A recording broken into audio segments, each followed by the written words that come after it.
سورہ فاتحہ پڑھنے کے بعد میں انسان اگر سورت ملانا بھول جاتا ہے اور رکوع میں چلا جاتا ہے اور رکوع میں چلے جانے کے بعد میں اس کو یاد آتا ہے تو وہ یہ کرے کہ واپس آ جائے اور سورت ملائے، پھر رکوع کرے اور اس کے بعد میں سجدہ سہو کرے۔ اگر فرض نماز ادا کر رہا ہے، فجر کے 2 فرض، ظہر کے 4 فرض، عصر کے 4 فرض، مغرب کے 3 فرض، عشاء کے 4 فرض اگر وہ ادا کر رہا ہے اور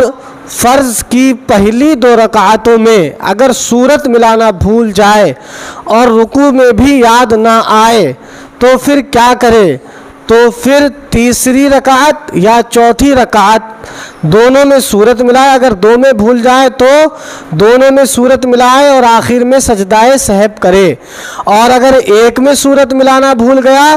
تو تیسری میں ملا لے یا چوتھی میں ملا لے اور آخر میں سجدہ سہو کرے۔ اور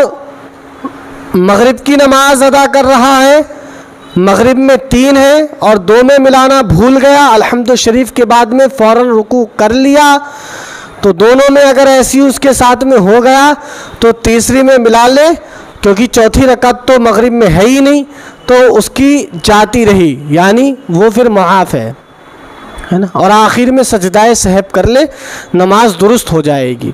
اگر کسی شخص کے ساتھ میں ایسا حادثہ پیش آتا ہے تب سورہ فاتحہ کے بعد سورت ملانا سنتیں پڑھ رہا ہے یا نفل پڑھ رہا ہے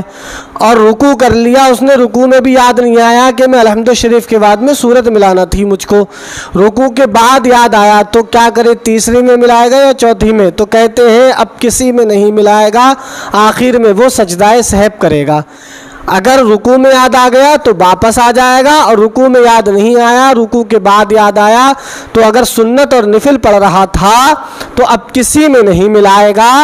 اب وہ کیا کرے گا؟ سیدھے سجدہ سہو کرے گا، نماز مکمل ہو جائے گی۔ ہاں فرض نمازیں پڑھ رہا تھا اور اس میں بھول گیا تھا،